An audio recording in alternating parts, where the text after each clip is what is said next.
Thank you so much for this opportunity to participate on a book discussion, ISRO, a personal history, uh, written by Srimati Gita Aravamudan, uh, and also part of this session where Sh.Hari, the co-founder of the Artha School of Entrepreneurship, is participating, and I'm really honored to be invited to deliver the keynote address. I do not know a keynote address means at this moment because we are in a discussion on a book which is very personal history.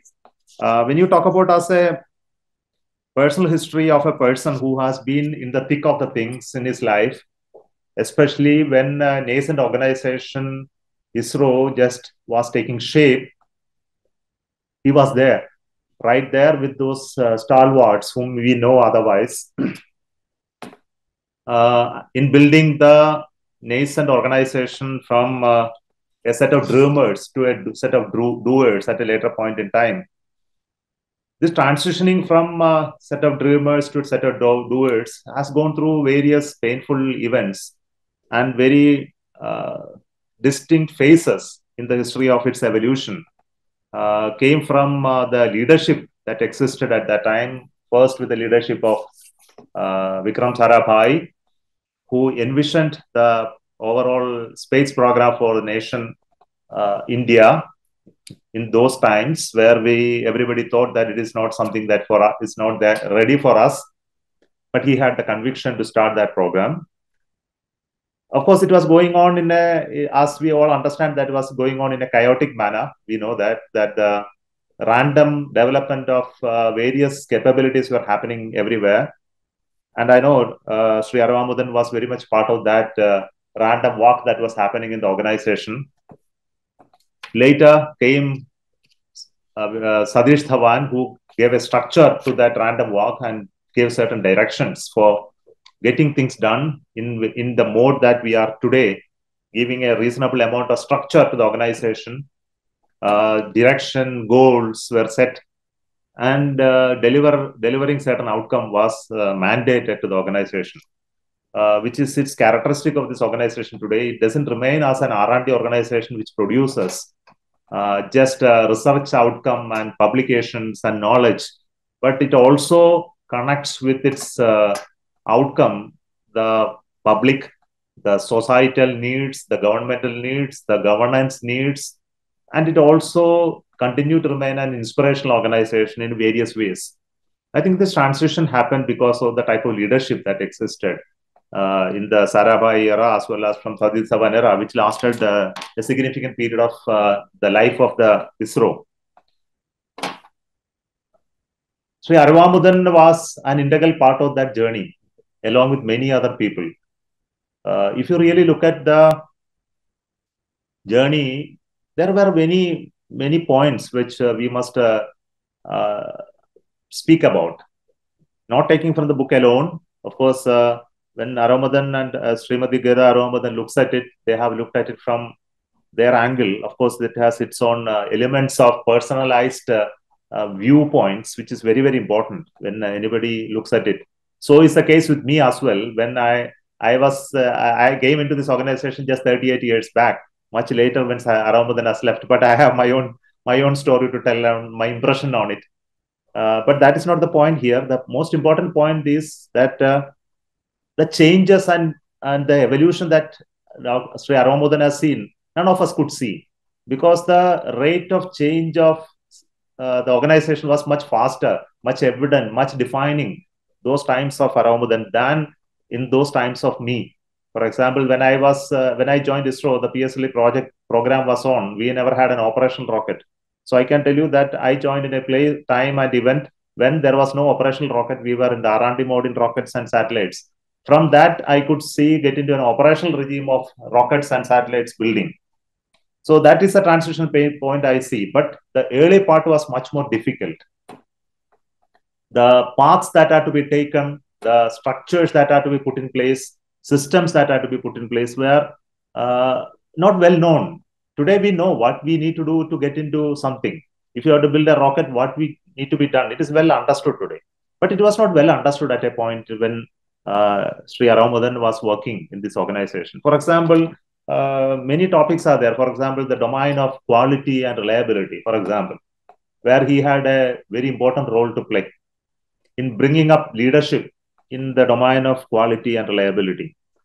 These words were not even heard well at that time. What is that quality you are talking about? What is that quality of space activity? And how do you really implement quality? Were questions at that time. Even concepts like configuration control was not even received with respect.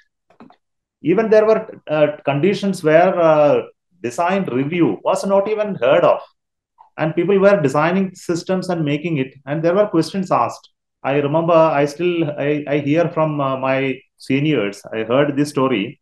Some of the leading leadership asked the project director like Kalam, who in the world is there to review my work? Because I am the authority of that subject in this organization. And if I design something, who is there to review it and say it is good or bad? To that extent, it has been the culture at that point in time. We have to have certain shaking of the culture to bring in space qualified products out of the work that we are doing. It required creating systems in the organization. The creating systems of various nature. For example, design review was a culture that was created in the organization. Whoever may be the designer, your design will be subjected to peer level scrutiny. And those people who are going to ask those questions are the people who may not be the people who are the experts, but they will learn it and ask questions, but you are bound to answer them satisfactorily. Same is the case with quality.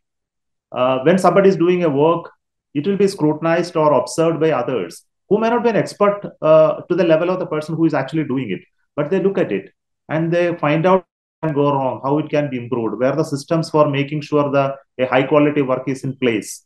They create systems by which the quality work can be done by planning appropriately in various layers. And then it is surveyed upon and then commented upon and then concluded upon whether the work finally done is meeting all the required standards, etc. Today, on quality, we know there is so much of literature available, so much of processes available in industry. We are talking about 40 years back, 50 years back when nothing is there. So the pioneers' work are very, very important, and we may not even appreciate much later how that resulted in the culture of the organization that is prevalent now.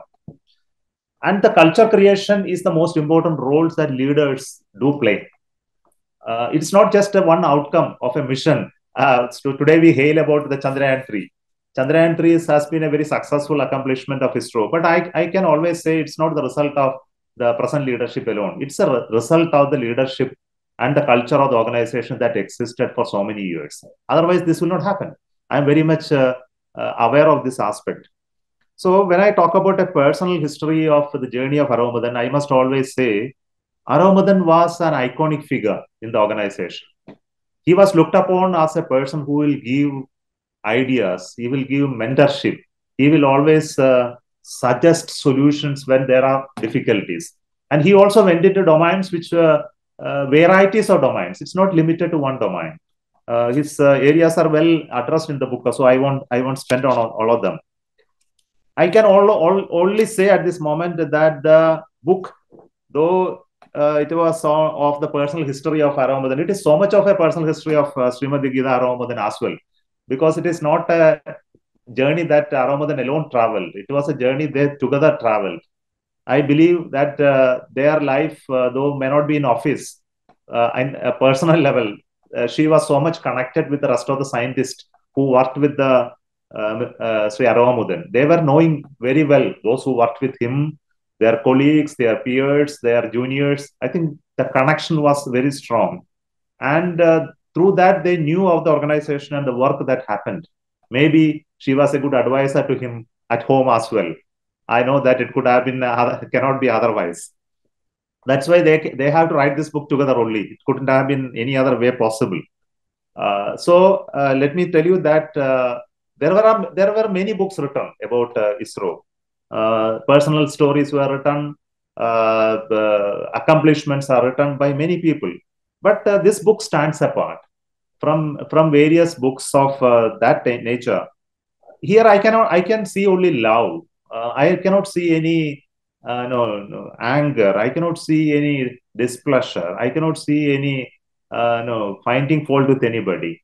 But it's more of a fulfillment of a journey that is visible in this book.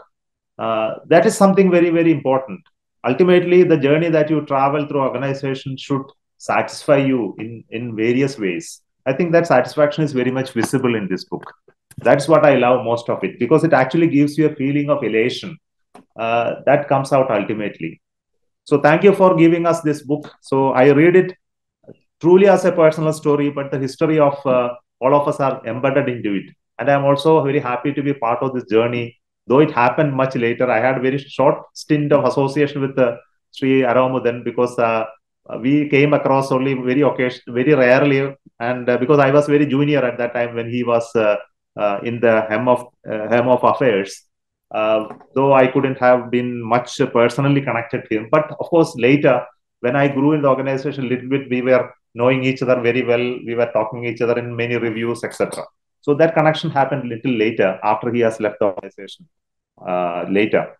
But thank you so much for this opportunity. I believe this book, though well read already, will be read by many more generations, and the culture that resides within the organization will be well understood by many more people who look at ISRO as an inspiring organization. And it's our endeavor in the organization even today to create that inspirational leadership, inspirational work for youngsters to come in and work and create something different that never been created. Thank you so much.